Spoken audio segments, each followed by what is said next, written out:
There we go. There we go. What's going on, everybody? Shout out to the chat and all the early arrivals. What is up? We got hit with that snowstorm. That's what I was telling Darren behind the scenes. But we only got about 2 inches, and everybody losing their mind down here in South Carolina. What's going on, Frank? Give a few shout outs before we bring on the man of the hour. What's going on, K and D? Always coming through. We love the support. We appreciate you guys so much. We also love the follow and the sharing on Instagram. Thank you. I want to give it up to Frank. He's a fan. He's a fan. He's a fan. Man, he's so fast. At the beginning. You know, he's got to be one of those people with like 3 or 4 phones. There's no way he can contribute as much engagement and watch everyone's content. Even when he comment, like his comments is so related to what was going on in the video, right? He's not just like, hey, thanks for the video, but he's talking about whatever you were talking about for 40 minutes in the video. It's nuts. It's nuts. Yeah. What's going on, Camo? That's a new face. That's a new face. Yes. Thanks for showing up. What is good? Mission Morse, what's up? John, we definitely got to bring him on. Yep. Definitely get him on. Oh, we get him on. Yeah. Aaron, what is going on? Batter up. Man, Aaron is cool people too, man. I like to support him as well. He's been doing major things as well. So really appreciate Aaron stopping through. Yeah. Warrior Garden Exotics. What is going on? They're actually Patreon members on Flawless Crested Gecko side of things as well. They do geckos and ball pythons. We see them at the shows we go to, and they always bring us wonderful homemade cookies. So yeah, you'd be starving there, sitting on our feet for all those hours, and talking to everybody, doing our thing. But it'd be a lot of fun. But you get a little famished while you're standing up there. A boost of sugar. Oh yeah, definitely a sugar rush. What's going on? The man, Mr. 2%. Sammy. Another person everybody needs to follow. Check him out on Instagram. I find his information and that he puts out about everyone in the hobby is very supportive. And if you need those good mornings every time you wake up, definitely hit him up. Yeah. Every day. Every single day, he's telling you good 7 days a week. I mean, there's no pause in his production. I love it. He is doing something. I love it. Mako Morse, what's good? Appreciate you stopping through. We got another new face or new name. Chelsea Humes, welcome to the channel. Make sure you guys hit that subscribe button and the notification bell. What you about to say? Some of these new people came from when we did the live from our phone. It could be. Yeah. Working a different algorithm. We got a video dropping on that on reaching the different legs of the algorithm on YouTube here. So we're going to detail on that a bit. And we got a giveaway today. So we're doing our very first giveaway here at Flawless. We'll be going down today. So definitely stay locked in. But we're all caught up for the moment. So we're going to go ahead and bring on Nick, who is the man of the hour. I have a bunch of questions for him. He does a lot on TikTok. And we'll just jump into it as soon as he comes on. So welcome, Jenxed BALLZ. What's going on, Nick? Not much, Ariel. Doing very, very well. To get into it just a little bit, tell us a little bit about yourself, maybe what you do and how'd you get into ball pythons. I got into ball pythons. Believe it or not, I was actually afraid of snakes. So it all come from Petco, everywhere, the place that everybody shouldn't go with snakes. Right. But ended up with a corn snake, and then right after that, I went and bought a ball python, and then I even had the gloves on, afraid to get bit and all that. Really? I ended up falling in love with them, and then I met the man up here on Morph Market, Darren, and I ended up buying stuff from him, and then a year later I bought a bunch more. Rabbit hole you go down. Yeah, that's how it works. How it is. I went from freaking 1 to over 130 of them quick. Wow. He said he went from the glove for the hatchet. Did you have the snake hook too, or no? steak cook. I just had the gloves and the long sleeve on. Oh, okay, he was making sure. It was like he was dealing with a venomous snake. He's like, Yeah, oh, he's yeah, like, I'm I had the prepared. biohazard suit on. I feel you. Hey, Man. now how do you feel about it? Oh man, it's awesome. The kids all got one. They all walk around with them, so we're good now. They don't walk So around you with got the gloves? the whole family involved? Yep. Yeah, the wife, she's picking stuff up. She's the main one getting stuff and asking questions. Yeah, you gotta love that, man. I think that's the best part of it, being able to do it together, as a unit. You're gonna have your favorites, she's gonna have her favorites, and it's gonna be a lot of combinations of the two. Really, really cool to be able to do it that way. How'd you stumble across Jenked BALLZ as the name? My last name is Jenkins, so my wife, she's the one that picked it all out. I was gonna do Jenkins, but with the whole Scooby-Doo thing, I didn't want to have anybody saying we were stealing names. Right. Well, that was very smart of the wife. Definitely, it has a catch to it. It really has a catch to it. I see you on actually. Tell everyone your handles on all the social platforms that you actually utilize. We have Morph Market. We have Instagram, TikTok. And it's all under Jenked BALLZ. It's all under Jenked BALLZ. We were on Facebook, but we pretty much went away from there. It's right. Too slow. No it's reach. Old. It's old. It is. It's old. Just to think about it, you were around when it came out, but it's old. Ain't that messed up? Come on, you had. What was your MySpace page? I had MySpace. Remember that? Yeah. MySpace is gone. It's gone now. That's obsolete. Oh man. See, I wasn't quite in your era then, because I was right after MySpace. So you definitely. Okay, but the fact that you know about it, you close enough. Because my kids, you say MySpace, what is that? Shit, you had the custom page, man. I had my music in there. Used to go, yeah. Oh man, yeah. It's like a little mini website. Thank you, John. Thank you, John. You gained another follower on IG just like that. Now, tell us a little bit about what your approach is to TikTok. You mentioned it a little bit backstage. I wanted to get till we get on camera. What do you actually do on TikTok? What's your schedule and how you go about it? Schedule's we jump on whoever's running the live. We'll jump in there, and if they stop, we'll run our own. But we have a whole family on there. Some of them have joined us tonight. They're breeders as well.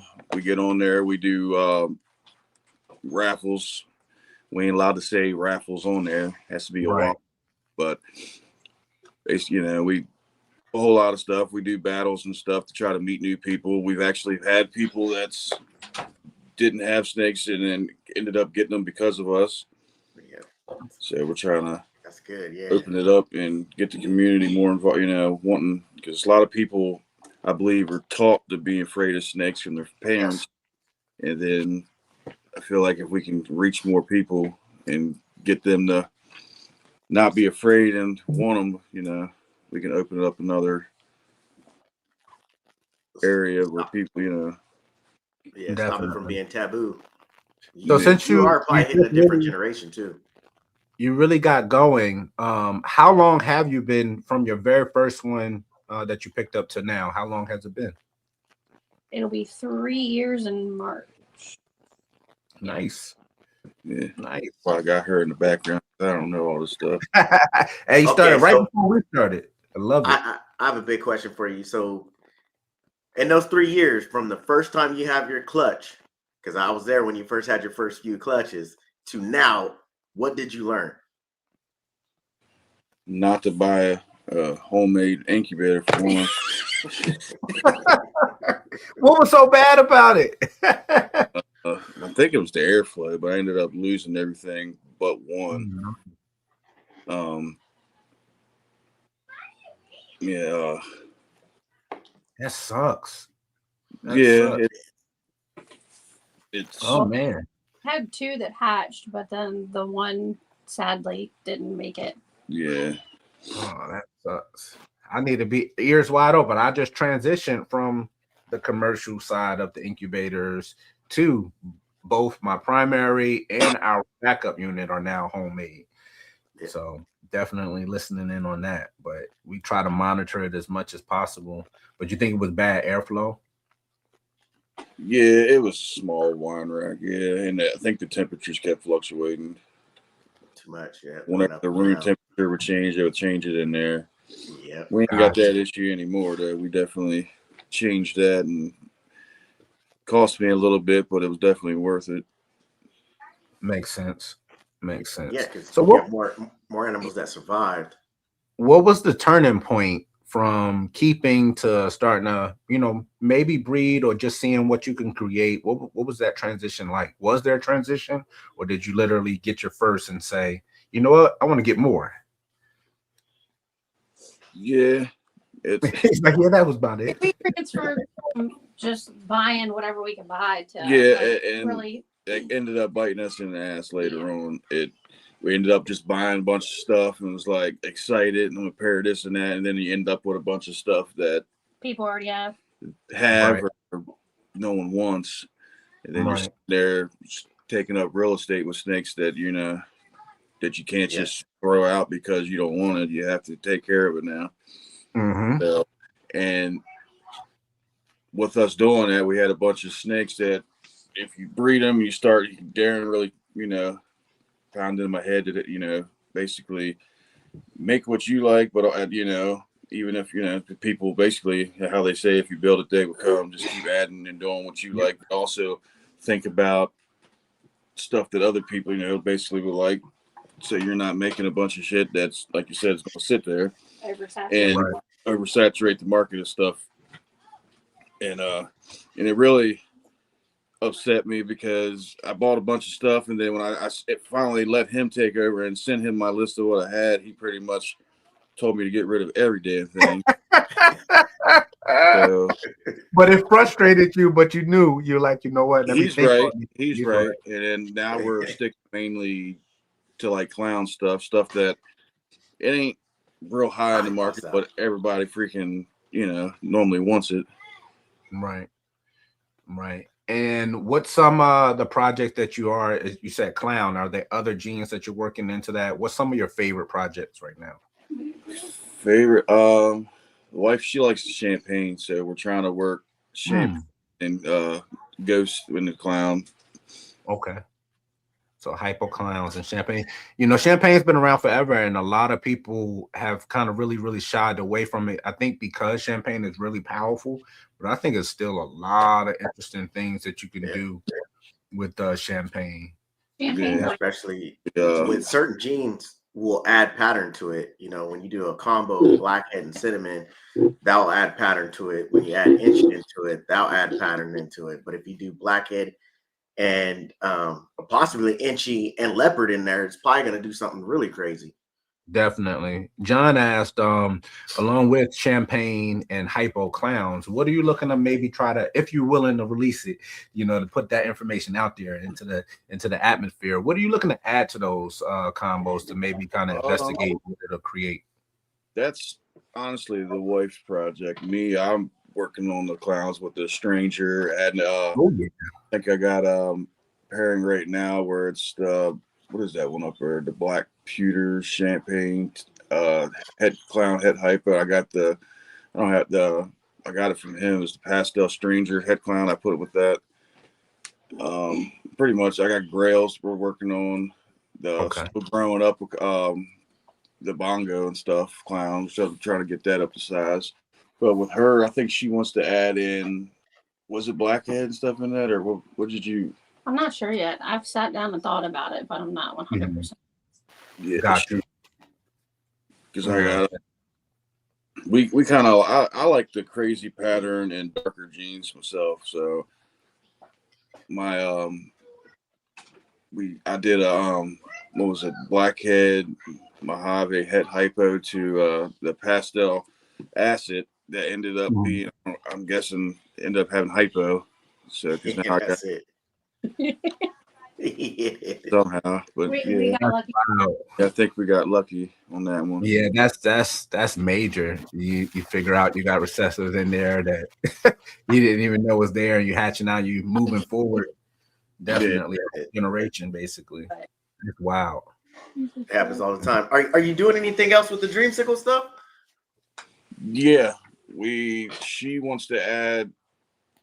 What would you say it to? Blackhead or black? What would you say? I know I wanted to add blackhead to it, but I think I wanted to add leopard to it as well. I think that'd be cool. Definitely, probably color it up quite a bit. Yeah, color it up quite a bit.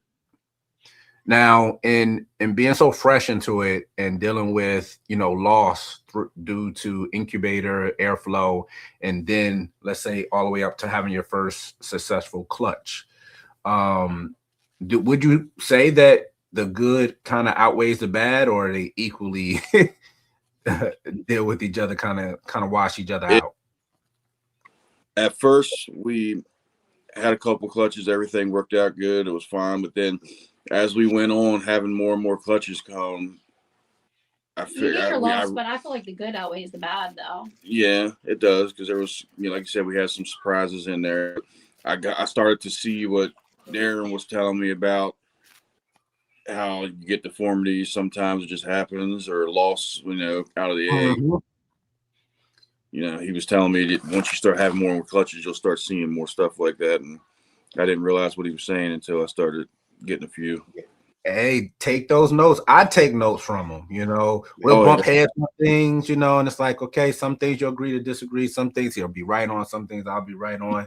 Jot those things down, because, we preach that the worst thing, in my opinion, the worst thing you can have in your corner, is a breeder, that's, and again, I'm not speaking about anyone, but a breeder that's a yes man. So everything, yeah, that's good. Yeah. So long as you kind of spending money with them, they're just like, yeah.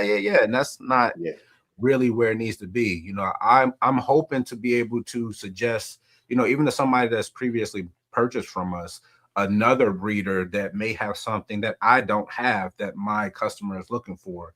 I think that's the way that we can all really, really kind of flourish. And as well as if you're kind of being mentored or advised by someone else that's been doing it a little bit longer, take notes. Sometimes you're not going to agree, or maybe you just dislike what they're saying. And later on, like you said, you'll be like, yeah, you know what, he was right. I mean, move this. But sometimes you may be right. So it's like, be that person that can take that information and process it. I think it'll take you far, definitely. So, are you gonna think about, or have you been to attended any shows, or are you planning to? We haven't got that far yet, but we would like to, yes. Okay. But what state are you in again? In Maryland. Oh, okay. There's quite a few shows out that way, isn't there? Oh yeah. There's a few, especially near, I think, Pasadena. I don't know how far that may be from you, but Pasadena, Maryland. That's like 2 hours. 2 hours, yeah. Yeah, you got to tap in with Tim, Morphed Out Reptiles. He's up there in your area. Really, really good guy. He's been breeding, I think, over a decade too. So yeah, definitely. There's a bunch of local shows up there to get your feet wet and kind of just attend and see what everyone is there, and build your network on what's local to you. Maybe you're producing something that somebody else is working at a high level. You're right up there near Ozzy. Yeah. We used to get his rat order together. I used to, when I worked at Mountain State Feeder Breeders. Oh wow. Yep. So we seen he's came in there. Yep. Wow. So if you had to pick one incomplete dominant gene that you can only work with and no other incomplete dominant genes, what would that gene be? That's a tough question. It's like, there's so many things out there that I don't have and I still want to get. Like, my wife has a wish list now. So I don't create a monster. I'm telling you. What did you? I know there was. know. I really don't. Like, that's hard. Right. Like, I like so many, I can't pick one. Pick one.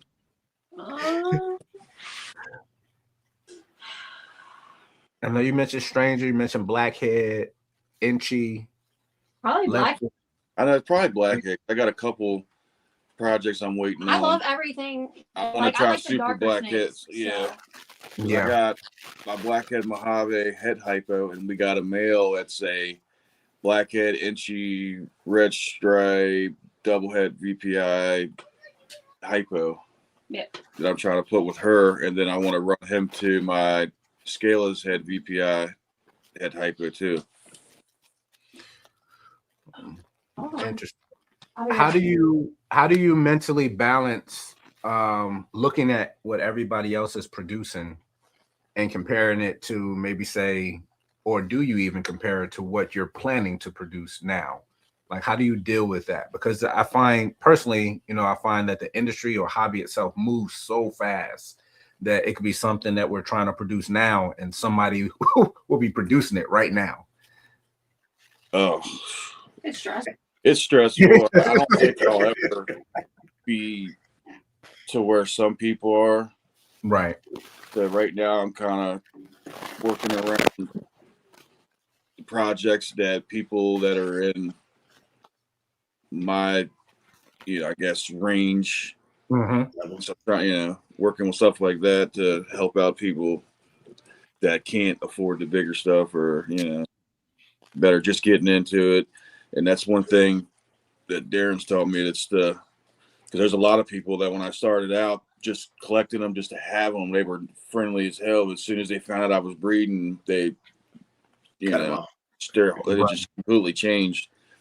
So instead of, like he said, is find somebody to work with that might have something that you don't have, so you can put it with something you have to where I can actually end up making something to where I end up working, being at one of somebody's level, like y'all, helping each other out. Try to help each other, be there, like Darren a few times whenever I got something from him, he might have sent a surprise in the box to me to help me with something he knew I had. People like that, it's how it should be. To try to absolutely get to where they are, and they're not afraid that I might end up getting to their level one day. Absolutely. Oh yeah, you can't fear that. You can't. I always say, because at the end of the day, if you try to steer people clear of hitting their goals, you're kind of trying to block their blessings. You indirectly really blocking your own blessings too. But that's going to come full circle every time. Every time. Definitely. How long you been working with them, Darren? Man, so it's been 3 years since the beginning. Oh wow. Yeah. He's been my mentor. He hasn't sugarcoated anything. He's flat out told me. I know times that I texted that man and he's done got mad at me. He might not say he's mad, but I know I get on his damn nerves. Darren ain't going to sugarcoat it. Tell him, hey, well, because a lot of the stuff that I've been through, you don't want to see other people go through the same stuff. Right. We tried things, I've done things, and I've been in it for a while, and it's like you want to help somebody else not take those losses. And I still go through stuff because some stuff he says to me, I'll be like, no, I'm gonna do this. We go back and forth. He's like, I told you. I was like, yeah. Yeah. Yeah. Oh, he's really good at the business side of it, and thinking that further step, and I'm looking at more of what I could produce and make, right, and being that tunnel vision. Yeah, because a lot of decisions you have to make, or what we're finding, we're running into obstacles too. We just try to put it out, in content, even if, I will put it out, even if we don't have a solution, to hopefully seek a solution. I'm hoping to surround myself with enough people in the industry to be able to ask questions. It's been amazing, honestly. We get ready to do Sear, and we talk big about Bob, and we actually, Darren and I, we've been over to Bob's facility. I mean, shoot, I've been there several times, and in theory, I sit back, I'm like, we've only purchased snakes like 2 times from Bob. We only have 2 snakes from Bob, and he's been an endless wealth of knowledge. He's always had an open door with us. I can message him, I get messages right back. He never leave me on red. Like, I also don't message him a ton either, but you build a business relationship and then you build a friendship. I can, call him and talk to him about nothing. He's messaged me and talked to me about nothing. So I find that very useful as far as building those relationships. And I think it's also generational, right? I think we're all kind of older that's on the panel, but at the same time, the younger generation is different. I find that with my kids, we talk about it, how they text each other from the same house under the same roof. It's just gets crazy, and it's very, we do things here too that's really, to their generation, probably will be weird. Like how we set up, we have all this camera equipment, all this stuff now, but we used to photograph like fitness clothing and stuff for fitness and bodybuilding, but we also used to use it for public speaking. So we'll turn the camera on, sit the kids down and throw them an orange and say, hey, tell me about this orange for 60 seconds. And it's no, what do you mean? No, time is already running.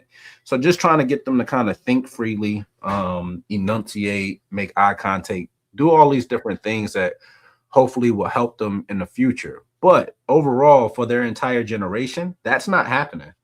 They're not doing speeches or lectures in school. They're not doing any of these things. So I'm worried about their generation for the future. I've said the same thing. Good. Are you said the same thing? Yeah. Yeah. What's up, Wiz? Definitely wow. Definitely wow. So besides the incubator failure, what's another mistake that may have like taught you a lesson along this journey you've been on so far? Mistake. Something you've learned from. The breeding stuff that's getting you nowhere is a pretty big one. He's like, I know I shouldn't be parent this, but I'm a parent anyway.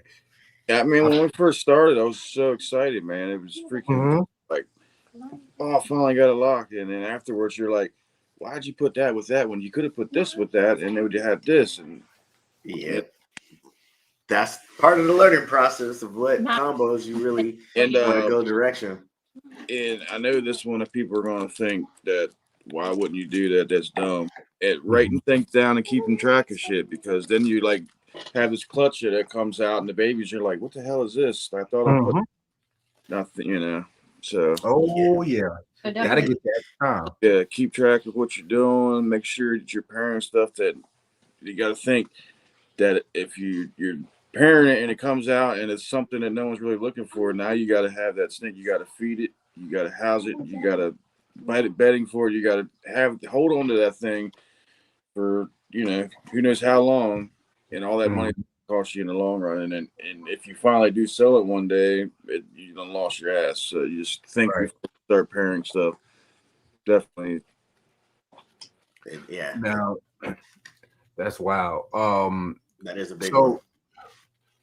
Kind of trying to put out more advice for everyone that's listening. Hopefully, and anybody in the chat, if you want to jump in with a question as well, we'll make sure we get Nick asked the question you have. But we want to dwell a little bit on some of the bad information, right? So that anyone that could be listening right now, live or in the future, if they're being given this advice, they can hopefully think freely on their own. What's some of the worst advice you've been given up until this point?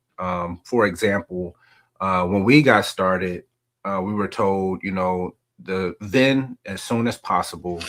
That, in my opinion, that's the worst piece of advice to do. As well as they told us to make sure that, your goal in chasing these dream productions should not be the goal. It should be to produce what's currently selling at shows. And I kind of disagreed at the time. I'm thankful I did, but those were initially some of the worst advice that was given to us.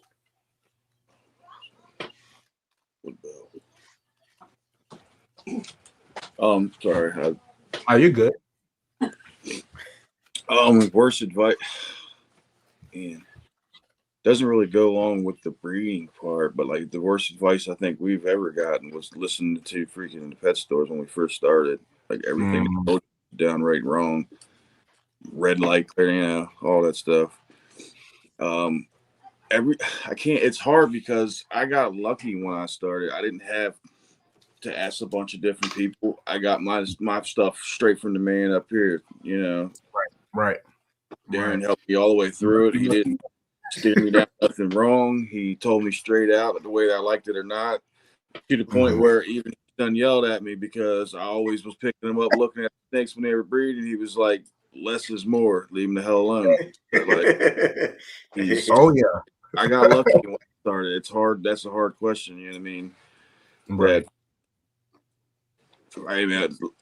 I could have easily found me somebody that was trying to be nice to me, but at the same time was steering me wrong just to get me to fail. You know what I mean? Never. Like he's done told me flat out everything. Like if you're in this to get rich, this ain't the thing. You know what I mean? It takes time.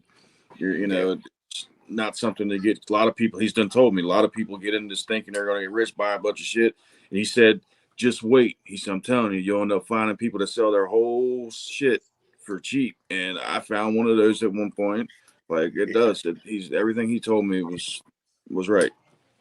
I feel you. This here is definitely a waiting thing. It takes time. You got to have patience for sure.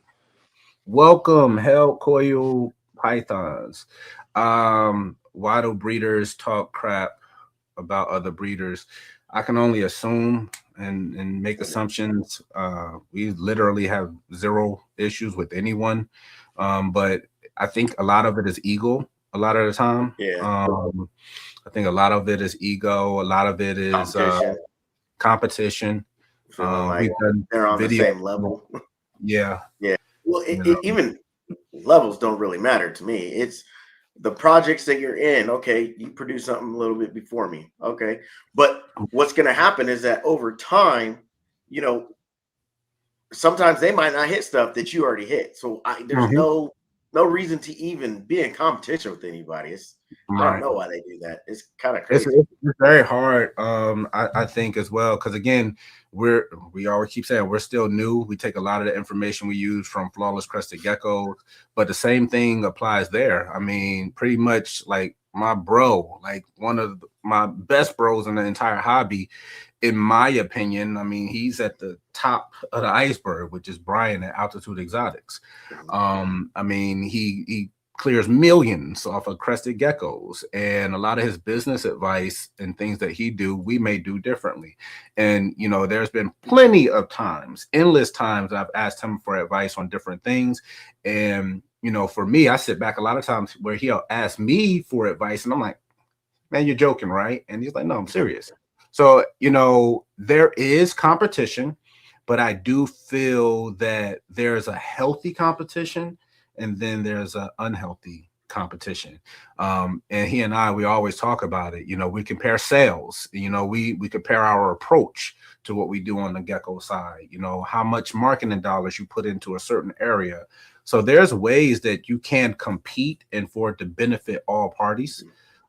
There's ways that you can work together. I mean, we've ran sales events. We've done events where you buy a gecko from his company, you get 50% off of a gecko from us, and vice versa. And we try to see who would make as many first clear direct sales and who was getting more of the discount sales. There's different ways that you could really work together to bring the community together as a whole. But if half of that connection is negative or ill intent, it won't work. It won't work. So I really don't know why, people really talk crap about each other. Let's see. Oh yeah, Pat, what's up? Pat, yes. He the homie for real, man. I've been up there on his channel and his live as well, putting out a lot of information. He talks a lot about all the snake keeping, especially for new breeder, new keepers, and regular life. Mission, John. So John says, start making successful clutches before worrying about getting your name out there. He said he ran into black ops due to that, and then trying to sell. Yes, that is very, really, really, really hard. But this social media stuff, man, this game out here is so tricky. The algorithm changes, the platform changes. Then they kind of push their own little hidden agendas on what they want to kind of put out there. There's kind of always platform conflict. You know, we talk a lot about that. Instagram beefing with YouTube, and it's just weird. Do you see any of that on TikTok, Nick? You see, I don't see any beefing like over like the breeding or anything, but we've had people come in and make stupid comments. Yeah, that's true. Yeah, we did. Yeah, More so of like with the live feedings, there's been a big deal about that over. Oh yeah. Nothing really that we've encountered over there. Gotcha. It's yeah. But we only really have the same community that comes in, unless like we're battling and then we get new followers. But none of them have really said anything either. Yeah, I guess it's with the algorithm changes. I guess. Yeah. I'm sure. What I noticed, you can't post to TikTok and then use that same post and post it to IG. You know, and then vice versa, because it seems like they, I guess, kind of dumb it down so you don't get as many views when you do it that way. Then versus you just put it on, make it for IG only. It gets further out there than trying to split them through all the platform. Right. Yeah. Definitely. I think they're scanning them. Probably AI some type of way is scanning it to making sure that it's original content for that platform. I know when we upload videos, even on YouTube, I mean, AI kind of knows everything that you're talking about in the video because it's already reading through it, scanning through it. Instagram is doing it now where hashtags kind of are becoming obsolete in a certain sense. And they're post a video with no caption, and it automatically will tell you, you know, what it's assuming your genre is for your video. It's getting really, really advanced. It's getting really, really advanced. I have to try that because I didn't know it kind of puts you in a genre. Yeah, because it'll say it actually underneath your video. It'll have like a little blue magnifying glass, and it'll say like a little half a sentence on whatever your video is supposed. Sometimes it gets it wrong, but it'll tell you exactly what it's supposed to be about. You know, in all the research. Join reptiles. There's no right way to do this. So there's a lot of different options and ways of how to do it. And competitive, of course. Oh, definitely. Oh, yeah. Definitely. I think competition, though, should be acknowledged, but I don't think it should be done by misleading. You know, if you have ill intent, like, okay, cool. If somebody's asking you for advice, you know, let's say a customer, like Darren is mentoring Nick, and he advised him on things that Nick is interested in. Nick picks up these different things, and out of nowhere, let's say Nick got that lottery ticket and he had a home run on a couple clutches that he, you know, hashed out, ended up maybe outproducing Darren in that project for that season. And he asked, hey, what do you think of these? Oh, yeah. I mean, give him his props, you know, let him know, you know, he's doing something good, but you're kind of distasteful at that moment because, you know, you didn't hit the combo. I think it's just way too many opportunities in this game to be able to really end up on top, and you'll mess up your relationships doing it that way. Yeah, you definitely will. Yeah. So, homie Travis, what's going on? Hopefully I'll be seeing you at Sear. Yeah. This season, how many clutches are you looking at producing?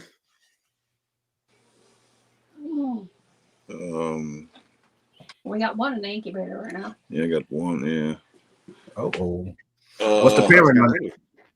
That one was something that was paired before we got it. And it finally, I guess she held and finally went, but it was Orange Dream Inchy to a banana butter. Okay. But I got my pastel clown head clown, or pastel banana head clown paired with the Inchy blade clown, and just a bunch of stuff that's I'm waiting for ovulation and stuff. And like I said, the grails, that stranger up with that one, and then I got waiting for other stuff basically to be able to breed again. Like, and was the acid firefly yellow belly, I put the pastel acid with her. Mm. So we got a few, just a wait. Yeah, we got a few things. Like I know when they all laid, so I just got to figure out, this is my second go around, so I got to figure out which ones I'm not breeding again and which ones I'm going to, you know what I mean? Right. Yeah, that's definitely smart. Make a checklist. Definitely make a checklist on what you're going to do next. So you're prepared for the following season as well after those females rebound. Yeah. There's a couple things that I need. I know she wants to start getting stuff to try for Pompeii's eventually. That'd be cool. Yeah, that'd be cool. Yeah, I need I do more of the research and he does. I need she should have been on my she can step in the camera and we hear her voice. Just peep your head in real quick. Freaking my hair. See? I didn't want to throw on a hat. You're all right. I'd have got in trouble if I would have said her hair was a mess. I was waiting for her. Yeah, you would have got in trouble. Believe me, I understand. I tell Audra all the time, hey, let's do a video. She go in there, she got this whole big old lit up vanity, and she's in. I'm like, what are you doing? I'm just throwing a hat on camera. Put my face on. You taking too long. Yeah, oh my gosh, yes. Now I'm gonna get killed. She'll probably be in the comments. Oh yeah, she will. But hell coils. I think Oh, he already put it up there. He ran out of characters. Yes. So John at Mission, he was mentioning about having your first clutch first, and then really going out there and promoting afterwards. That's more so. I think he was trying to say that that's one of the bad pieces of advice he was given. I agree with that. I've said in the past. If you're thinking about, pushing it, even on a hobby level, you want to create the demand, hopefully, or at least the potential of having demand for what you're working with before you're sitting with something. And even if you're holding back certain things and you have something to sell, I think, in my opinion, that most people, mostly everyday people really, really hate when people only post when they want to get money from you. So if every time you got online and you saw a flawless post and it's like, hey, buy this, buy this, buy this. A lot of people in the hobby as a whole, they don't enjoy that type of content. They want to kind of see what you're working with. They want to see what you have for sale as well. But they also want to see, a snake sitting on eggs, you parent. How do you build this? You built the facility or your room. How'd you lay it out? You built the rack. They want to see that journey of the person that they're supporting. It's just my opinion, though. Exactly. They want to see your personality, not just exactly. Yes. Getting your face out there is really big, because then that makes you almost accountable. Because you probably don't want to really ruin your brand because people know what you look like now, even though you live like 2 states, 3 states over or whatever, or from the East Coast to the West Coast. Yeah. Definitely helps get your face out there. You say, because a lot of times, like, it's hard, like, whenever you, like, for saying, like, when you go out and you see a snake posted and you're like, man, that's awesome, but I don't really know where it's coming from. Not saying they have mites, not saying they have anything wrong with their facility, but are you going to buy that snake from them if you don't know them, or you're going to go to the person, that you know what you're getting from? You know what I mean? But if you put your face out there and they see that, all right, that person's doing it right, that person, they got, their racks look clean, or there's, what I mean? That helps settle the person's mind better to buy something from you. Right. And we also have to, see that we don't live in a perfect world. Right. And as much content we all put out, our firsthand experience, maybe dealing with specific breeders, every single year we get new people coming into the hobby. And no matter how much we harp on being good breeders or trying to be good breeders, every single year it seems like breeders get called out every single year. Matter what. You know what I'm saying? So it's like all you can do is really keep trying to improve, like you said, putting out more content and putting out clean and show that your level of what you're working with is you putting your best foot forward. You're not really cutting any corners. I think that's the only way you can really even have any longevity in the hobby as a whole. Let's see. What's How your do you most feel? anticipated clutch this season? Like something that you really want to hit this season? What I really want to hit Yeah. is the grails for sure. The stranger stuff, I'd like to prove out the clown on her.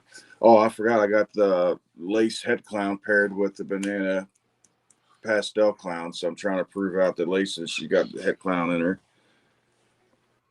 Who'd you get your lace from? Some person off the street. It was, yeah.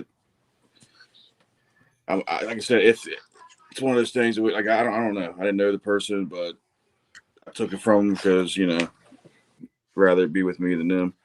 Right. The biggest controversy on the lace is if it's not lace. A lot of people label stuff as lace. Now we have the test, so you can test it from phenom.com. Right. Is it Yeah. Just plug. Just go ahead and test it. So yeah, that, and I got the HRA paired with that spot nose pinstripe. Darren knows about that. That's from that clutch. That we don't know what's going on with it. Something to come out that looks way different. Way different. I kind of like it. So I got to throw those babies up to see, and then pair that back to see what we figure out with that. All waiting game. Mr. T vibes. Mr. T vibes. I love it. I pity the food.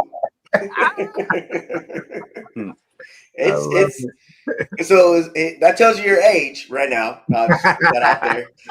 And there was a time that people said I looked like Rashad Evans because Rashad Evans was popular at UFC. Oh yeah, UFC. Yeah. Then I've gotten makeup. I don't know why. And there was a time that. Yeah, I feel you. You show what you're working on. Someone else may watch instead of their own pairing and possibly get. Yes, absolutely. That's very interesting on that comment too. So that's part of our planning. Sometimes it's great. Well, all times is great, but sometimes you're not happy paying what you need to pay for what you want. That's what I was originally going to say. But sometimes you want to produce. We started that with clown pods, where we were trying to produce more combo-based clown pod females that would take us more of in a triple and quad direction, having more females in that range. And we wanted to produce more with different combinations, stranger and everything in them.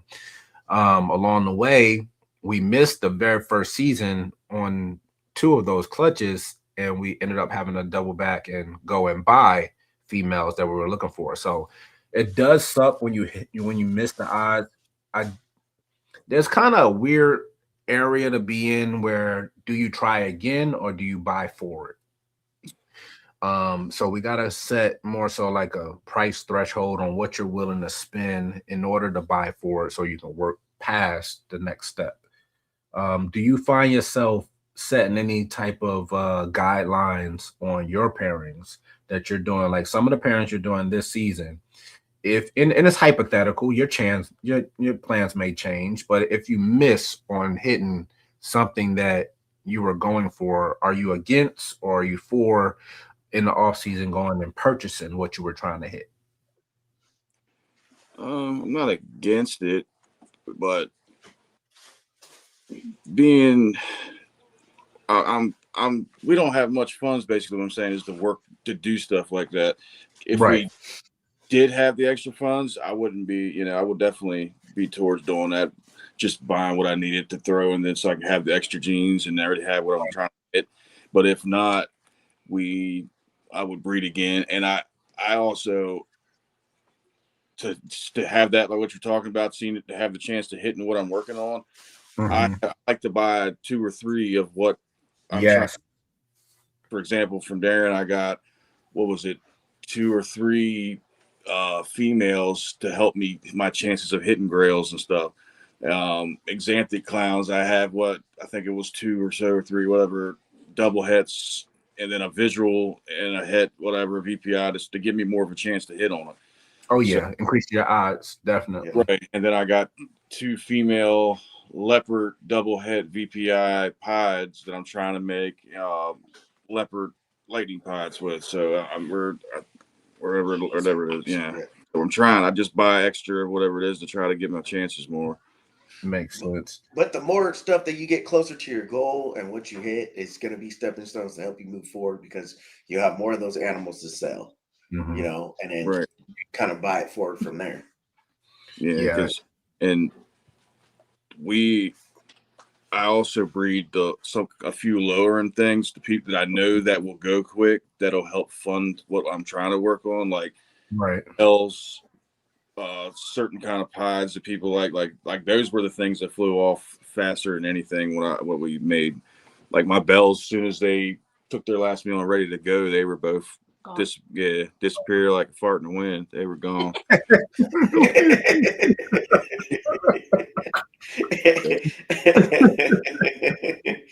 John says he put a little knowledge out there. He said, check the tip, the last scale. If you see a white scale, then it's not 100%, but usually that's a marker that is carrying the recessive gene. I never knew that. Interesting. With the stranger het clown, check the last scale on the tip of the tail. If it's a white scale, that it's a high probability that it's het. Wasn't that what they were saying before for all the het clowns? Anything that was het clown, or is it just stranger het clown? I don't know. I never knew about that one. That's a first for me. Let's see. Well, my pastel stranger, 100% 18, son. I got from the man in the corner up here. So if it ain't hit, then me and him got an issue. Oh yeah.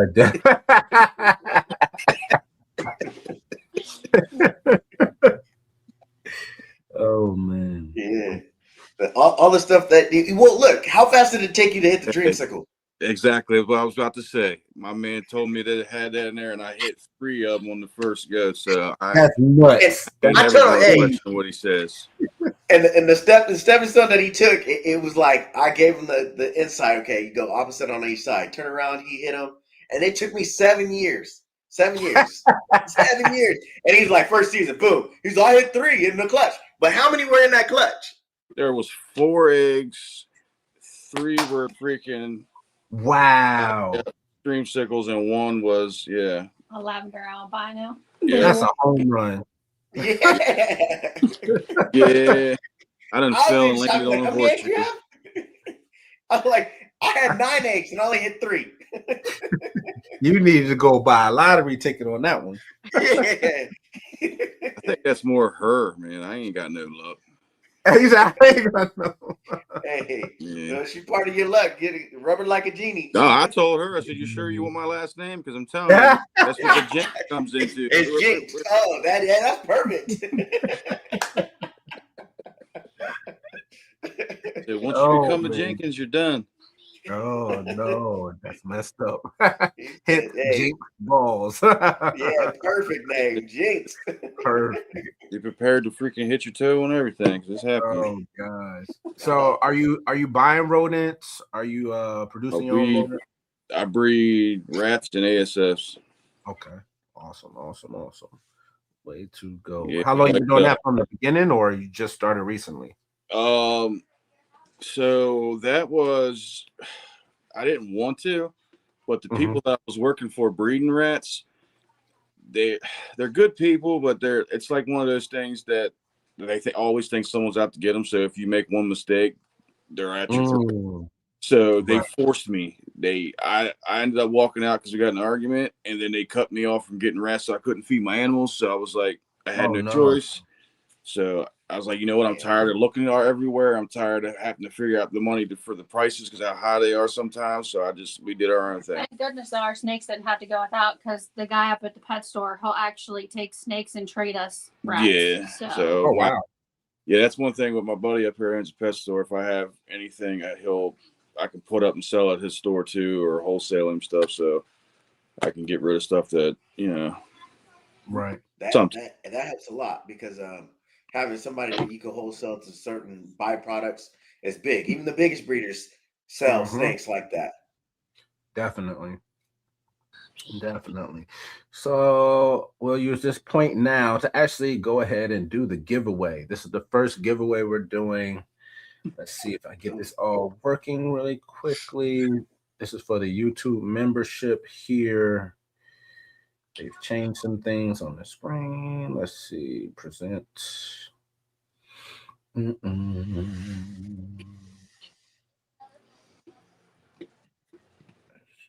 Okay.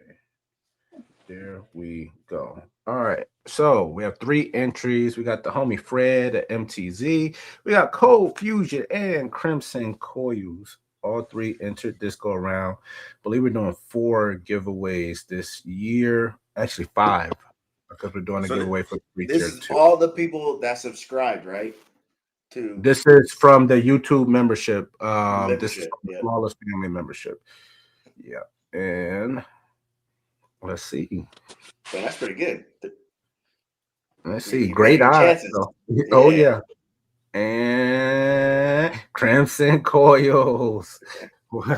Awesome. So they won Fire Vanilla 100% het for hypo female. Actually, I believe we have video queued up. Let's see. They won this girl right here. She is a first giveaway. First giveaway. Yep. So thank you. There's no shipping to be paid. We pay the shipping and everything. So congrats. Aren't they in the comments? I believe they are. I thought they were. Yeah, I believe they are. But congrats. I think it's nice. So let me ask you a question. You said you haven't attended a show yet. In the future, are you gonna attend a show before trying to vend or do anything like that? Because I think attending shows is very important. Yeah, we want to start. Getting out there and start, check them out and see how they are. Like I said, we never even done it, but we eventually are my goal. I would love to get out there in y'all's area and then to Tinley one time. I would like to try out. Tinley. It's ridiculous. Oh man, the people. Oh my God, there's so many people out there. So many people. You're gonna be very, very overwhelmed, but it's a good overwhelmed.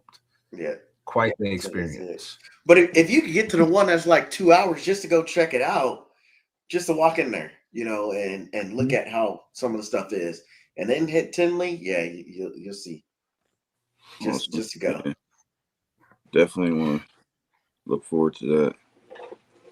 So as far as the keeping side of things, are you doing homemade racks, ARS, Freedom Breeder?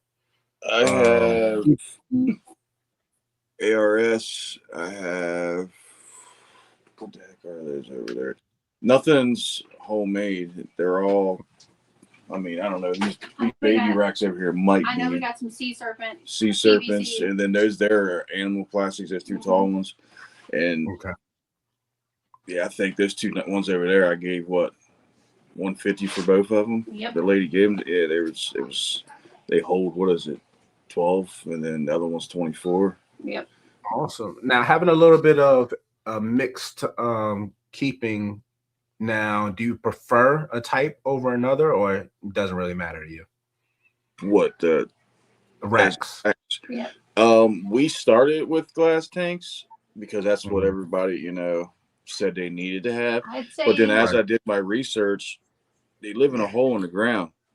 Like my animal, they eat better in their tubs. If you put them in a glass tank, they see stuff from all sides. I have kids here all the time running around, jumping off the walls, swinging from the lamps and shit. So, so I think I like the ARS. The ARS is better. Yeah, it's all closed in, and like they seem to thrive better and easier to clean. And like I said, like they live in a hole out in the wild, just like the hole do you do live or frozen? People always frown you shouldn't do live, but who the hell's going around in the wild dropping frozen thawed on the damn ground everywhere? Right. Like, that's true. You got a point right there. so it's more on the lines of you neglect your animals. If you're throwing rats in there and walking the hell away, and I'll see you later and see if you ate it, it's your fault if it got ate. You know what I mean? Right. Oh yeah, we can't do that. We do a little at a time, and we mark them, and we watch. If they don't eat, we move them out. You know what I mean? Like, we don't throw them in the whole collection, and then all right, we'll check them in a little while. We don't Right. really. Yeah, it's definitely our deal to be able to do that. And yeah, only time I've ever had a rat try, and we seen it was a freaking ASF. They're vicious. Yeah, they'll go right forward every time. Oh wow, it seems interesting. Aspire, yeah, we're gonna be at SEER. We will be vending at SEER, but we're gonna be vending with geckos. We won't be vending our first show with the ball pythons until Daytona down in Florida, August. That'll be our first show with the snakes. Let's see.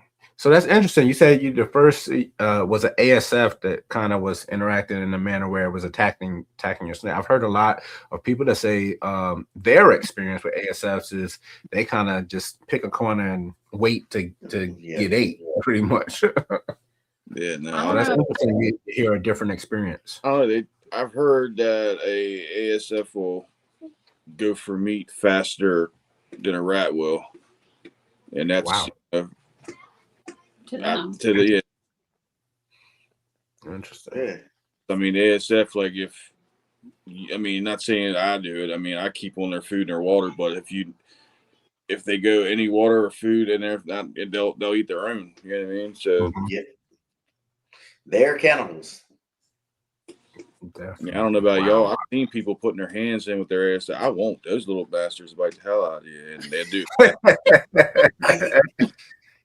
So I've read up on them before, that's pretty much online, that they're saying that they have 5 different species of them. Really? I never. Yeah. So I was like, is some more aggressive than others? Because gotta be, because the ones I seen them putting their hands in were more white and they looked more fluffier, like curlier hair type. So I mean, it might be. Oh, I haven't seen fluffy with curly hair. Yeah. You've seen a bunch working with Mountain State. So. Yeah. You see, now, I don't know much about the ASFs. Are there at a phase where there are hybrids out there too, like mice / ASF eating together? Yeah, probably. He's like probably. I mean, yeah, I mean, I'd like to say I wouldn't put it past. Yeah, if they're anything like us, I'm sure that whatever they can get. Right.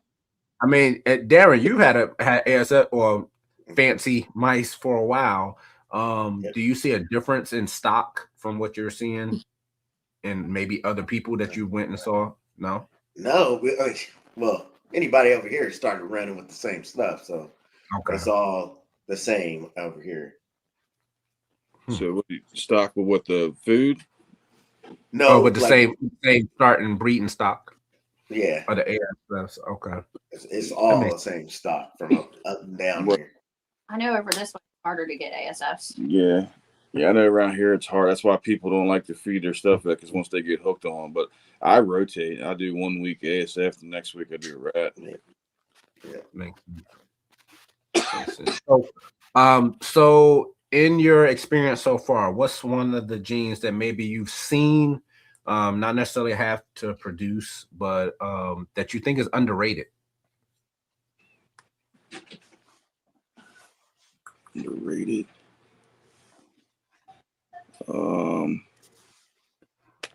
Man, off the top of my head, I don't. Man, y'all ask these questions, and I thought, man. He like, I thought I'd have it. He said, I like it all. He said, it's hard to figure that's one what out. I was like, dude, I am like that. I like everything. What all the genes do to everything, but Right. Underrated. I think it's very, I can't really say I don't know. Like I know. Damn. Yeah, I don't know, man.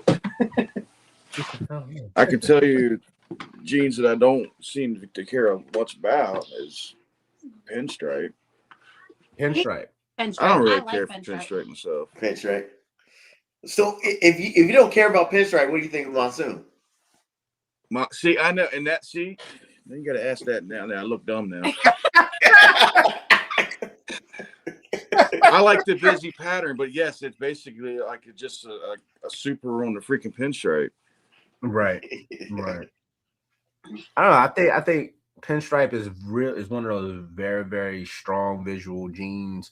I like it. But I kind of treat it similar to banana as well for me. I love banana, but I don't want too much of it in the collection because it's very, very powerful. Banana even more so because with banana, it being sex linked is even more issues as you kind of go down that rabbit hole. But pinstripe can do some phenomenal things when you start getting in, clown. I love the clown pinstripes, that pattern that it creates. That's really cool. But I think there's different genes that there's kind of a love-hate, right? Where maybe the base combo you don't like, or maybe it's too subtle, and then you throw it in different combinations and it just blows it up. There's a lot of genes out there that does that. Yeah. I like pinstripe and clown. So yeah, obviously, when you see it, monsoon and clown, that's great. I love that too. Yeah. I think the only pinstripe combo I don't like is whenever it's with the Xanthic. Really? Yeah. There's been a couple of those Xanthic pinstripes on auction. Yeah, I seen them up there. Yeah, I seen them. They said one cross ASS and Malice. Oh, I definitely think people have tried that. I think it's interesting because it's going to be very hard to kind of separate that at some point if you decide to do that. What would make a clutch worth repeating for you, like to do a follow-up season? Is it you missed out on the odds, you slugged out, maybe you hit a home run, multiple home runs, and you just want to do it again? I know Dreamsicle is one of the ones I like, and I want to keep working. Okay. That and then the blackhead stuff. Like I said, we were concentrating on in there, and I'm trying to add it in the champagne, and then I'm trying to do super blackheads. So that they just, I don't know. I just like how they look, and especially when you put either was it Orange Dream, is that what we're doing, or with what? I didn't even blackhead. Yeah. Blackhead Orange Dream. So yeah, because I think City Balls, I talked with them a couple times. They have a super blackhead orange dream pod? They have everything. They have everything. They got everything. I'm like, what in the world? That thing, yeah. And and coming back to the underrated comment, what I underrated is champagne. I love champagne. Oh yeah. I would have figured that would have been the answer. In my mind, you already I freeze up. It's fine, man. It's fine. But yeah, champagne is interesting. Yeah, we only have one snake with champagne in our entire collection. Yeah, definitely. Yeah, and because I don't understand. I got a leopard inchy champagne up there, and that thing is. I love it. The orange head, the way like that. He's pretty. He's like a grayish color almost. Give me one. Whenever he's in shed. What? Like. Which one? My champagne? Yeah, I just that orange in there and stuff. Yeah, I love how the pattern it does to that. Yeah, just they have inchy in the I don't know if you told them that earlier. Yeah, I don't know if they can see it on here. I don't know. Where this thing? Noticed that it's freaking glitched. Is it on there? No, it's going up. My shit's behind. It's lagged. No. No, it's not lagged. It's anything that you'll see live is always like a 5-second delay. Is that what it is? Yeah. Then versus it's a 5-second delay if they watch it on YouTube versus than where we're at. I'm like, watch. I got it up on my flat screen too, so I'm trying to like look at the TV to see where my. I like that head stamp too. That head stamp on that is really cool. Yeah. So these are double head. That was my clown project. ghost. So we're trying to add what to go now. I've been told to put freaking a red stripe and all that in there. Like I said, I haven't seen it with red stripe. Red stripe, does it add pattern to it? I don't know. I was hearing that from White Feather. Val, the one that has the misfits and stuff. He was talking to me about it. He was telling me to do red stripe clown with hypo or something with it and stuff. I don't know what it would look like. That's what he was telling me to do. Yeah. Have you seen some of that misfit stuff? Yeah, he was showing me this, like the supers and stuff he did. That thing. That one he showed. I thought it looked better than the Pompeii myself. I thought it was pretty wild. Yeah, he says he's not selling any of that. He's holding on for a little bit. But somebody else has a gene too, besides Misfit. Somebody else has it. Oh, wow. That gene? Yeah, that same gene. Oh, wow. I love how the pattern, it's got like a pattern on its side and like another one at the bottom. That thing's wild. I think that's something that's going to keep evolving in the hobby. I was actually, I was in Bomb Project Discord and we were talking on the voice chat. And apparently there's 2 genes that are allelic with Ultramel. I said, man, I got to go watch some videos. I'm getting left behind. Wait, what 2 genes are allelic with? I don't know. So I got to go and do some research. Oh, yeah. Shoot, I missed that. Are allelic with Ultramel. I'm like, what? So that's are they recessive or incomplete dominance?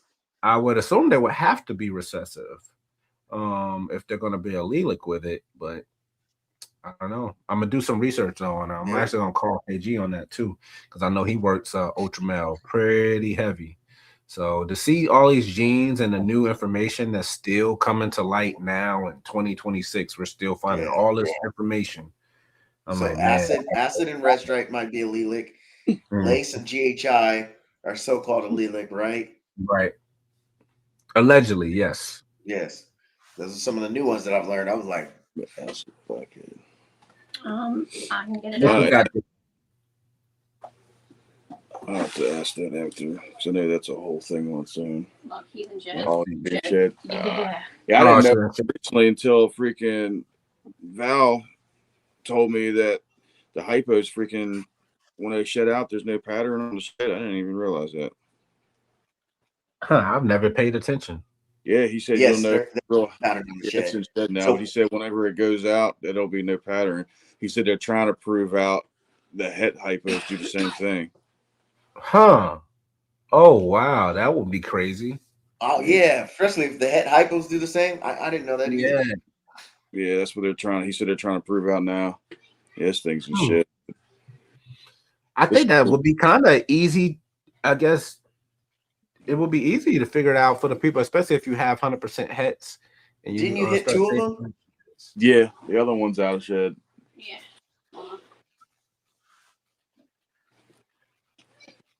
There's that one. That thing bright. So what's that combo?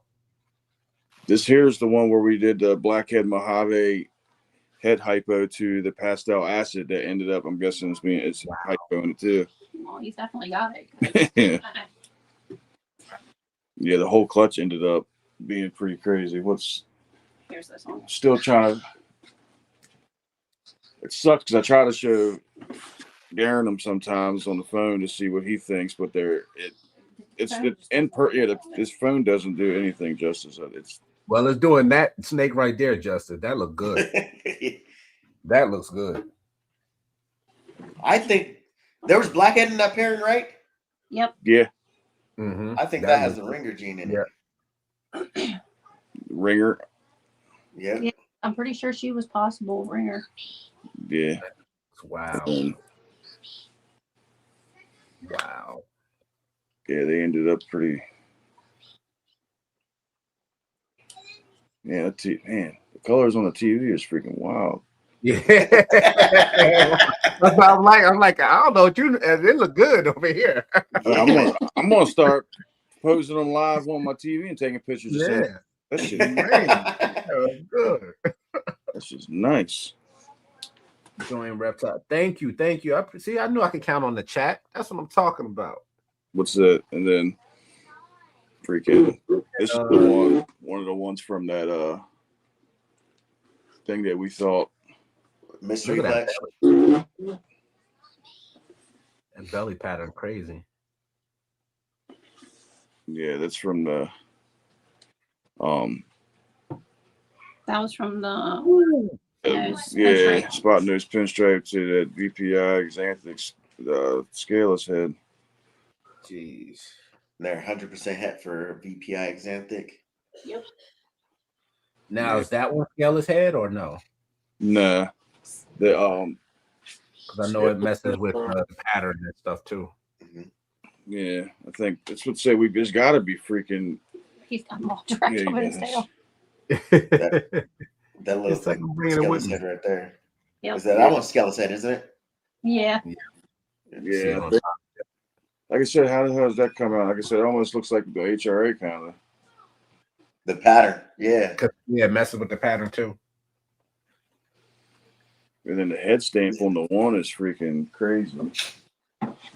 Well, I guess that's the spot nose. I'm guessing that's what's thrown that on the head stamp. Is it in shit? Yeah, that's spot nose. Mm-hmm. Yeah. Oh yeah, all day. Definitely spot nose. Pattern. That first one you showed was the one that was just weird, huh? Yep. Yeah. Yeah. Show that one again. Look at this, Will.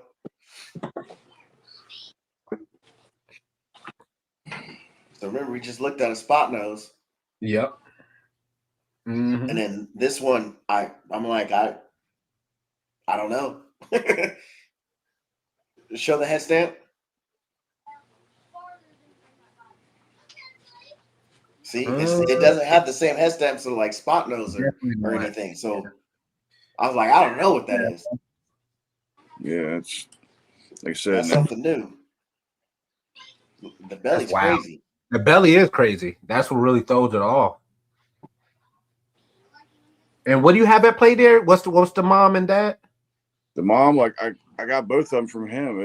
Darren, it's the VPI xanthic scaleless head, and then the spot nose pinstripe, man. Huh? It looks way different than the spot nose. Put the spot nose and that animal together. What's his name? Kyle Hoffman, whatever. What happened to the TV? The thing. He thinks that it was just a really good version of Yellow Belly. Oh, Yellow Belly? Oh. Possibly. Y'all hear me? My screen's someone. Yeah, we can hear you. We just don't see you. There we go. We good? No. I think it's fine. Why is it blank? My thing went out. Uh-oh. That's nice. You might have to back out and jump back in. Oh, that's it. There goes. You're good. You're good now. There we go. We back? Yeah. Y'all hear me? Is it a really good version of? Well, there is different lines of Yellow Belly. I can't hear them. No. There we go. Y'all can hear me? Yeah, we can hear you. There we go. We're back. Yeah. Oh, they can hear me. Like a little bit of feedback. Well, there is different lines of Yellow Belly. We hear the TV. Y'all can hear me? Yeah, we're back. Technical difficulties. We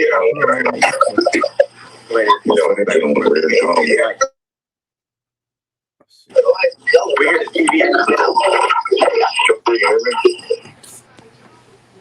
There we go.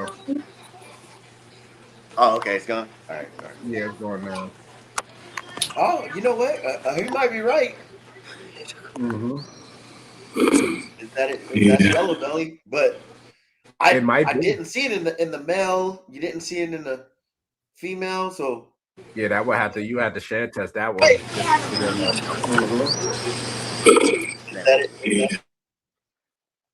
you had to shed test that to figure it out. Yeah. But what's the name was just saying that they had it on genetic canvas that the genes that allelic is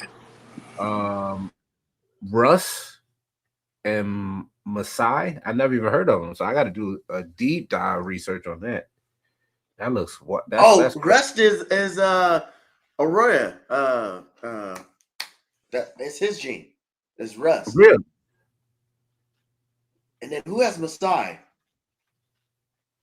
I don't know. I didn't know neither one. Is it Masai is a reptile pit or is that who it is? Pit. Yeah, who has Rust? Rust is Aurora. Patrick. Really?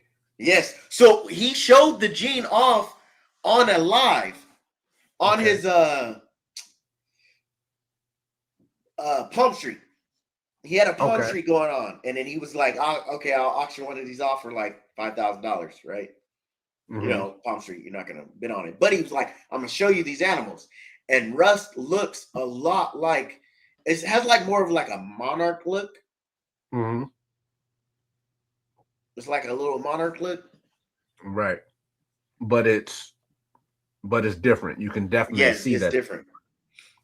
Yeah, I've never heard of it. Falling off. Masai was on genetic chemistry. Did he mute? Hold on. Let's see. But it's different. You can definitely see that. Different. Yeah, we hear the playback. I've never heard of it. Falling off. Masai was on genetic chemistry. What's up? Did he mute?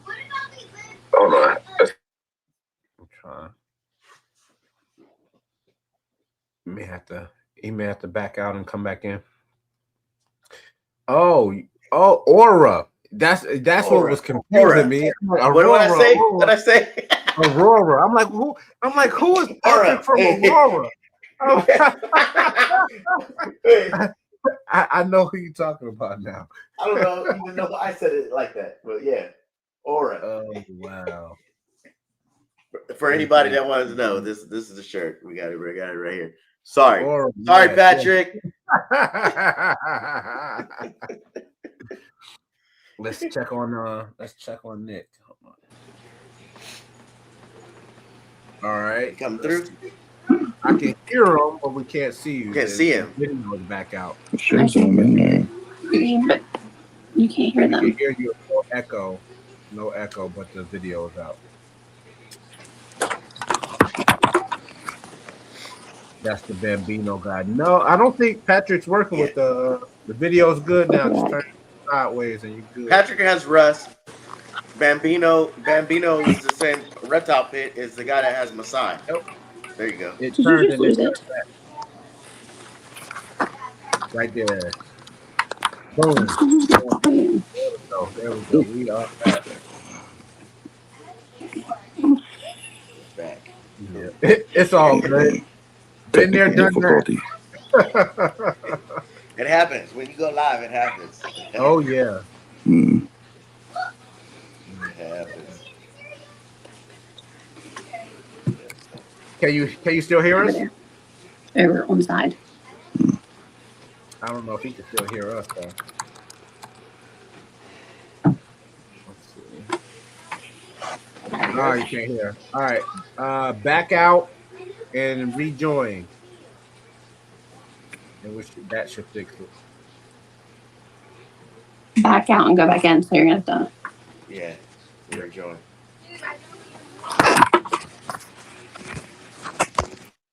That's crazy. So Patrick had that gene, and he's probably been working that gene for a minute. Yes, so he's had it for a while. Don't know. Wait, so does that mean what's the name has it too? The other company or just him? No, he has something that looks different. It's got a darker tone, I guess, like a richer tone, but it looks different. What was Aura before? It was Chimera. Chimera. So does that mean Chimera has the gene? No, I think he said he took all that gene back. Everything he took, he when they split. Testing. Can you hear us? Can you hear us now? We good? No audio. Uh-oh. No audio? I don't think he has any audio on his side. No. Hey, but it looks way clearer this time, though. Yeah. Oh, yeah. They might be able to hear you, though. They probably can. Yeah. You can't hear them. I don't know how it works on the cell phone either. Yeah, I Because I can't know. See if he'll jump back in. Somebody going to go shovel snow, man. Hey, more power to you. I'm gonna give you Yes. all the prayers and support we can. Yeah, and I just had one of our sons out there already shoveling, but we only had about 2 inches. So Oh, he's good. 2 inches easy. shovel the walkway. He's like, yeah, no problem, pops. But so as far as with advice, when you had got started, bro, what was some of the bad stuff that kind of pointed you in the wrong direction? Maybe it got you on the edge of not wanting to, keep or breed at all. One of the biggest things when I got in, it was like everybody said, "Don't buy breeders because you're gonna have problems with buying breeders." Heard That so was much. the biggest advice that people put out there. Don't buy breeders, which you don't know what problems you're gonna have. She might not lay for you. She might not. That was pushing somebody. Right. Pushing I'll just somebody correct off you. She said we got almost 5 inches of 5 snow. inches of snow. Oh, and he's shoveling that? Yeah, you way off. 2 inches, way different. Hey, remember. Wait. That's only way different to a short person. Come on. It's all right. Hey, I said it's up there. We almost shoulder length. Oh man. Hey, Frank, stay safe. He said they're getting 8 to 12 inches. Man, Ooh. that's So wild. who's the area that's Oh, gonna have yeah. like straight ice? They were talking not about too areas sure. having ice. I'm sure we're gonna get ice because we warm up so fast that it's kind of fluctuating around that freezing point. So you're gonna have your spots where it's gonna ice over. Hey, you can hear us now, Jenks? Yeah. That's what I'm talking about. I don't know what happened. Technical difficulties. Hey, Hey, it's a that learning happens. lesson. Especially when you do lives. It just is what Start it is. figuring stuff out. Yeah, the technical problems when you have those, you learn how to fix them. I think y'all muted me from the other side. Hey, what? He's y'all get it from y'all saying. Oh man. Oh, we're jealous.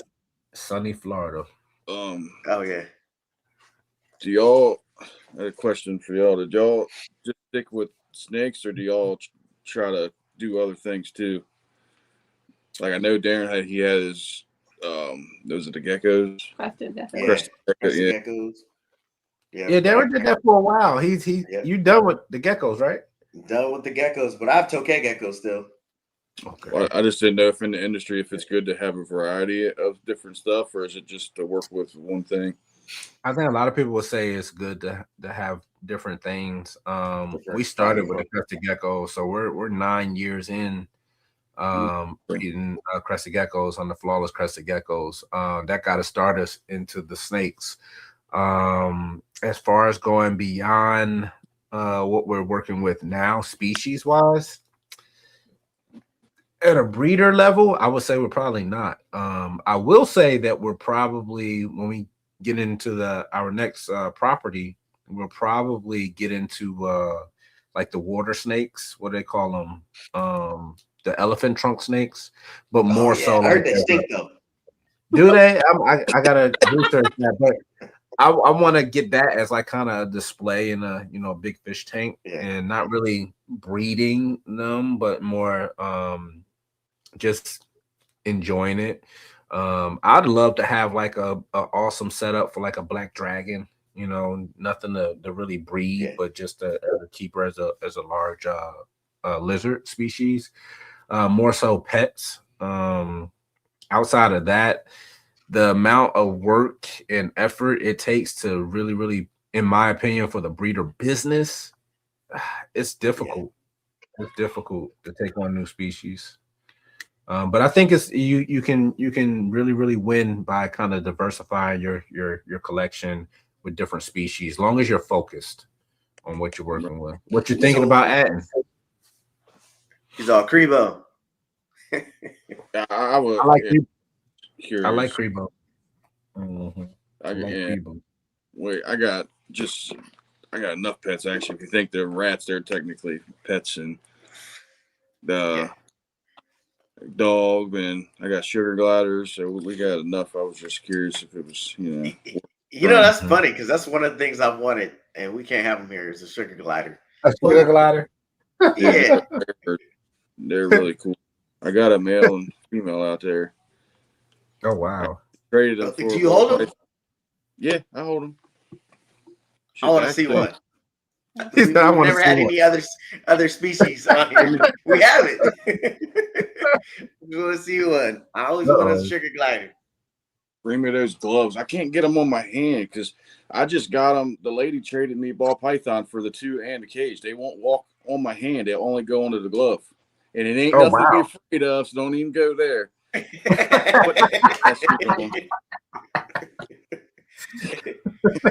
Did she train them with gloves, or is it the heat from your hands? Because sometimes I don't know. I just when I put my hand to them, they'll sniff it, and then I guess maybe I stink. I don't know. But if I put the glove on, but then again, when I hold them with the glove, they've urinated on it and stuff. So I guess maybe they smell themselves. Right. Oh, so yeah, it has their scents on it. So because they definitely, when I break their food out, man, they come peeking up out their bag and start sniffing and stuff. So they definitely can smell it. Let's see. Uh-oh. Yeah. Put my work gloves on. Uh-oh. I've never really seen one up close like that. I'm sure. Yeah, it was coming out. And these things throw off a crazy noise. Do they? They're vocal? Yeah. What, you ain't gonna do it today?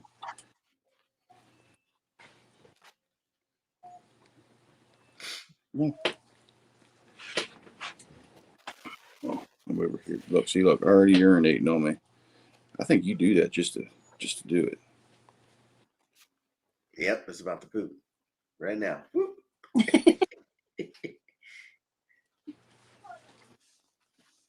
Still want one. Yeah, dude, they're really cool. And then the male, we didn't even know we had a male. The lady come over the other day to get. The snake she got from me is on ASF, so she had to get an ASF from me. Look, this one's peeing on the tail. I see that. That thing is cool. Dude, I've already tried to get them to glide, but trying to get back in the bag. I don't got no glide. So it's one female, one male? Mm-hmm. Yeah, so I'm going to let them breed. Dude, because some of these, I was looking online, some of them are freaking, what was it? I think the highest one I saw was like 1,400, I think. Yeah. Oh, yeah. But what's the coloration? Is the color of it? Yeah, Frank, they don't give Audra any idea, Frank. They had all different kinds, dude. It was nuts. But yeah, I've always wanted one of these too. So of course the lady offered, she was talking to me about buying a snake, and then she said something about having these, and then asked me if I would. So I gave was it a GHI? I think it was vanilla, possible sugar. I don't know. It was something from that vanilla clutch I gave.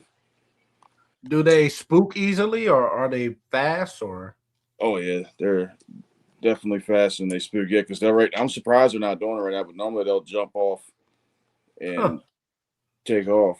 But they're right now, because they're nocturnal. They're too busy wanting to get back in this bag so they can hide. Right. Yeah, they can sleep during the day. That is crazy. Wow. This is the first time I've had my hand out and they're actually not trying to bite me. Their bites hurt pretty bad? Yeah. I don't think it scares you more than anything. Yeah, they tell you if they're going to nibble on you just to put your knuckle up and let them bite your knuckle because it won't hurt as bad as the bare skin. But it's kind of like a rat, but a little bit harder. No, I don't know. It might be about the same. I know they've never broke your skin like a rat has. Yeah, so it's probably about the same. Then maybe not. Oh, you've taken a rat bite already. Wow. Oh, crap. I know some of those rat bites are freaking. I'm surprised they ain't made no noise. Normally, this one here is freaking on it. And I got to figure out how to get their nails clipped because their nails are freaking sharp. Wow. Yeah, I've always loved animals. I don't know, I just something different all the time. In my I need a bigger house, man. I got my living room, the snakes, they're all wrapped around us. How old is that pair? Are they breeding or housed together? That the lady, when she come over, because she told me they were 2 females, and then when she come over to get that ASF, I said, hey, I think they're fighting because the one has a bald spot on its head. And she said, does it really? And I was like, yeah. She said, no, that whenever she said they must be a lot younger than I thought they were. She said, because the male will go bald on his head, and that's his scent gland. Oh, wow. Yeah. So then when they breed, she'll have them, they'll come out of her, and then they'll crawl up her chest really tiny, and then they'll crawl into a little slit in their chest, kind of like a kangaroo does, and they'll live in that little slit. And yeah, it's nuts. Because they only have like what, 2 at a time? Yeah. Yep. Yeah. See, my man's always educational. That's one thing I like about him. He can tell you it's just nuts. She's getting chopped by the mice. What's that? Yeah. Audra, she does all the rodents, so she'll get bit by the mice, but the rats they don't really nibble. So ask Will, how does he feed his animals? With the forceps. I'm not touching them. He's not touching rats at all. Yeah, nope. See? Nope. You know, if you go in there and grab them by their sides and pick them up with your hands, you have less chance of them getting you. When you hold them by their tail, it freaks them out, and that's why they spin and freaking try to bite you. Yeah. And whenever they're not supposed to do that whole spin like that, when they do that, it's because they got an inner ear infection. Mm-hmm. Yeah. But and then now that I brought that up, and I know this is y'all's thing, I wanted to ask y'all about y'all's thoughts on the spiders. I always get mixed feelings with that. Mm-hmm. What spiders? The spider gene or? Yes, sorry, yes, spider gene. I know you got spiders. I know. Yes. Hey, you wear the spider shirts. We don't have any spider now. We did have a spider, and it was actually it was in our monsoon project. But we don't have any spider now in our collection. You know, do you have any spider in your collection, Darren? No, I don't have any more spiders. I sold the last one. But I do have champagne. So, and spot nose and all that stuff is still in that same complex. Even Bongo's in the spider complex. So yeah, I mean, there's a few people like on TikTok that'll come at you because of spider, which is, I don't know. If they don't have that wobble and stuff, I don't see what's wrong with breeding with them. But if they do, then I don't know. I just there isn't. I still see them on Morph Market, even with the Xanthic. Mm-hmm. There'll be Xanthic DG at Clown, with spider in it. Right, and you're gonna see it. Yeah, you're gonna see it. Still, people are still gonna work with it. Because I still have that inchy spider head cryptic I got from you. That was from Ben Rennick or whatever. Mm-hmm. Yeah. That female, and she produced some stuff. That's how I even found out that I had cryptic in my collection. Was from that female. Yeah. John said blackhead's supposed to offset spider. I'm hearing that too. They're part of the same allele. And even, you know what's crazy is that when you take the blackhead to that, it'll make a normal snake. They'll look normal. They won't even look like a spider or a blackhead. Mm-hmm. I have a bamboo that we put banana to, and I got a banana bamboo spider, and it don't have no wobble or anything. It looks fine. Welcome to the channel, my guy. Appreciate you. So how many snakes do you have that you have a spider in the combo? Just the one, or? We have a couple. Some of them we don't breed. We have a leopard bumblebee spider. We have that inchy head cryptic spider. We have bamboo spider. There's a bell that's supposed to be spider, which is, I don't know for sure. How do you tell when it's a bell?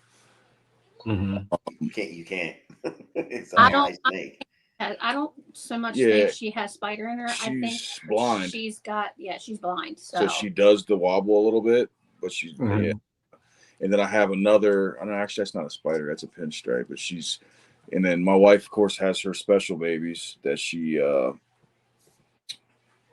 takes in. I have one that has no eyes. I have one that has one eye with the hair lip, and I have another one that has a kink. Wow. Which is, she does. We ain't breeding it. It's just, she takes in the special ones. So, are there any genes out there that you've seen enough of where you're like, I don't want that gene in my collection? It don't have to necessarily be anything, maybe it's something that other people like, but is there any genes that you don't want to work with at all? Besides pinstripe. Yeah. Honestly, no, that's probably it. and everybody, I hear it a lot. There's nothing wrong with it, but I'm kind of getting tired of having the pastel. Like I'm trying to, it's not a bad gene. It's like I don't know. I'm just trying to. I don't like what it does to some of the combos when you add shit to.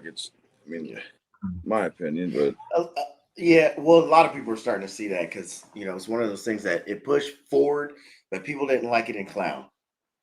Right. When you add pastel, and then you add yellow belly to that clown, it doesn't look bad. It looks like a pretty good looking snake. I like it. I was like, okay, well, but when it's just pastel and then clown, you're like, ooh.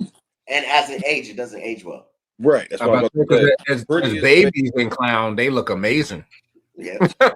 They look amazing. Ugly when it's adult. Kind of like the freaking sunset does. But if you go pastel DG, again, stunners. If you go pastel white lace, another stunner. Yeah. It glows. Yeah, that's another one I'm working on here soon when it gets big enough that Darren didn't seem to like when I mentioned it. Is my Batman DGs I'm trying to work on. Okay.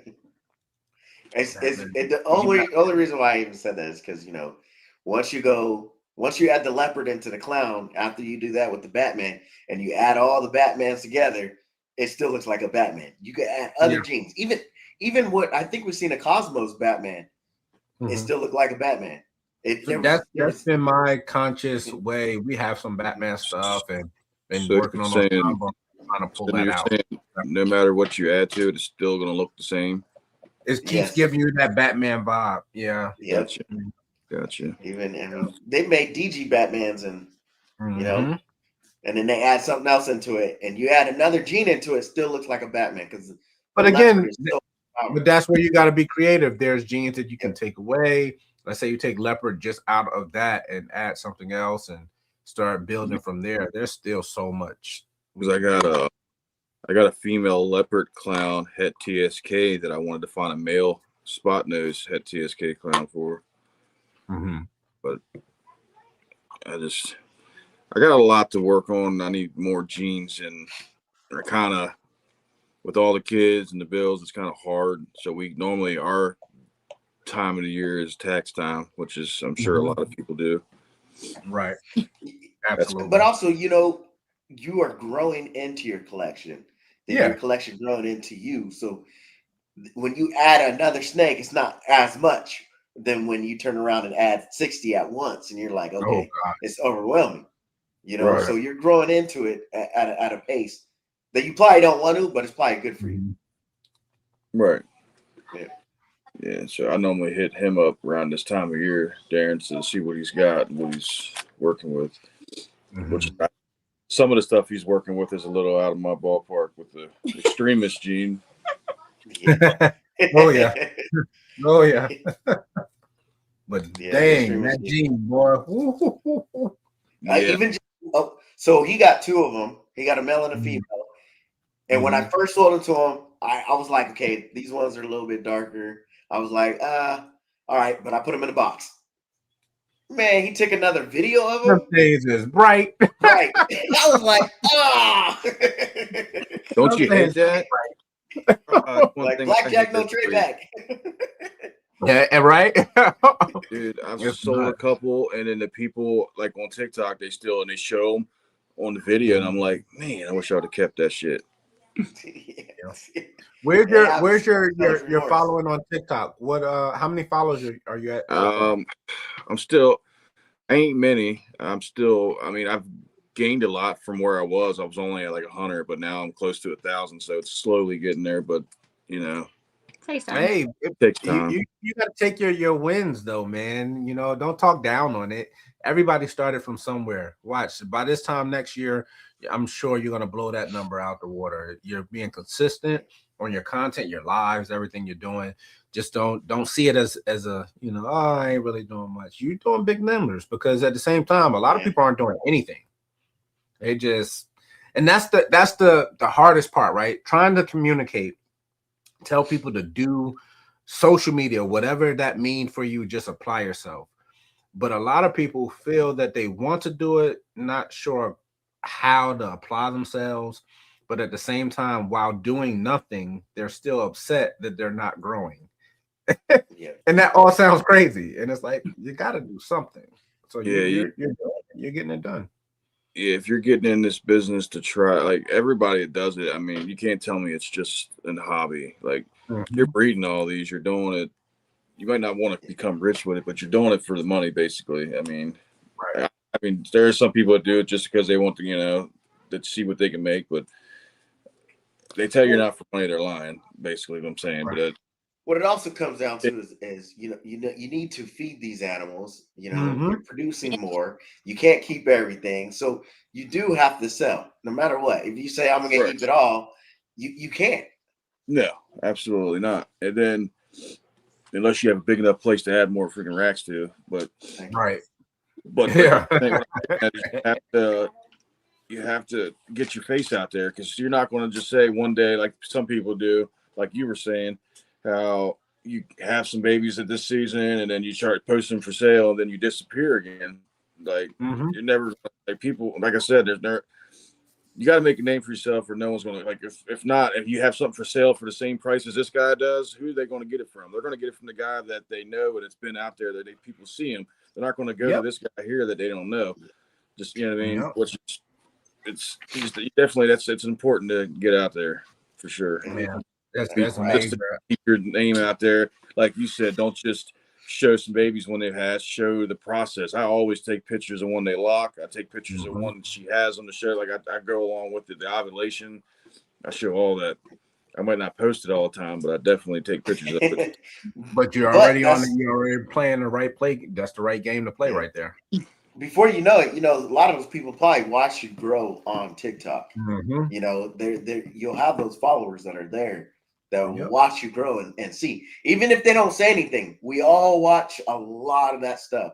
Content, all content, especially on what we watch on YouTube. People just starting off and getting into it and to watching them grow. They may not say anything or leave a comment, but they're watching. Oh yeah. The community itself is small, but it's big at the same time. That's true. Even with Darren, you know, the first time we met face to face was Tinley. It has been years ago at this point. This man here was literally thrown like way off because the amount of people that noticed who he was, you know, at this venue, just from doing lives and, you know, getting on the computer, getting on the phone and doing his things.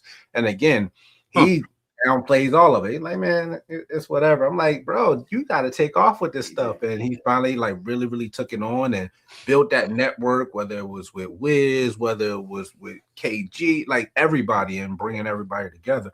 Now you're going all over the different shows, different facilities, the whole 9 yards. And, you know, now people are really putting a face to that brand. So and it's got to be a part of it. I haven't seen him in person, but is it? How did you spot him at Tinley? That's exactly it.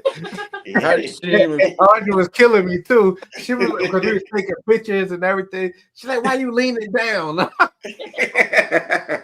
It's true. I was They look like a hobbit. Oh yeah, I'm short. I'm short. I'm short. He had to sit. I'm a lovable height. He's travel size. Definitely travel size. Pocket size. I sit in some chairs, my legs still swing. It's okay. Swinging it. Oh goodness. Wow. What are you? at Hershey Park, you to kiss the Twizzler. Yeah, pretty much. I've never been to Hershey Park, but yeah, I guess maybe I am the kiss. I was the kid that had problems getting on rides. I couldn't get on rides. I had the age, but couldn't get on rides. You need a booster seat. Oh yeah. Yeah, here I got one right now. Yeah, who's taller now? Oh man. Well, we'll start wrapping up. We've been up here almost 2 hours, 2 man. We hours, appreciate your time. We like to open it up for absolutely everyone. We'll be back up here in 2 more weeks. But more so, we're going to do a follow-up with you as well, Nick, if you want to come back on after this season and let us know some of the highlights, some of the downfalls. Hopefully you don't have too many. But some of the highlights of your season, and show us where you are, where you're evolving to. We'll be very, very happy to have you back on. Right now, once you get to that point, you're gonna have your miss. You're gonna start seeing stuff that you wanted to hit that you just missed. So we'll hear about that too. Yeah, it's definitely really, really important, People man. prepared this time. Oh man, stop it, man. It's been amazing. But your TikTok, which is what you're really grabbing a hold of and pushing, it's Jenxed BALLZ on TikTok. And do you have a schedule when you go live, or you kind of just randomly go live? We just randomly. Normally it's around 7 or 8. We go. Okay. Every Friday we get on to do battles and stuff. It's around me and my buddy Shane. It's around what? It's 8 o'clock our time. But no, it's 9 o'clock our time, 8 his time. Oh yeah. So he's 8 Eastern. So it'd be 6 o'clock on 6 o'clock on the West Coast. Yeah. So there you go. But anybody's welcome. We do lives and we have boxes. We try to rotate people if they're getting full. Anybody's welcome to come up to ask questions, to join. We try to teach, show off what they got if they want. We let anybody. Freaking awesome. That's what I'm talking about. That's what it's got to be about. Well, we appreciate your time on the Sunday. Appreciate the time away from family, dedicated to coming on the channel, the brand, repping your brand. Thank you so much. Thank you, chat, for stopping through and hanging out with us. Asking new faces. Oh yeah, and all the new people. Really appreciate you guys. And we will see you guys in 2 weeks. Appreciate you guys. Thank you.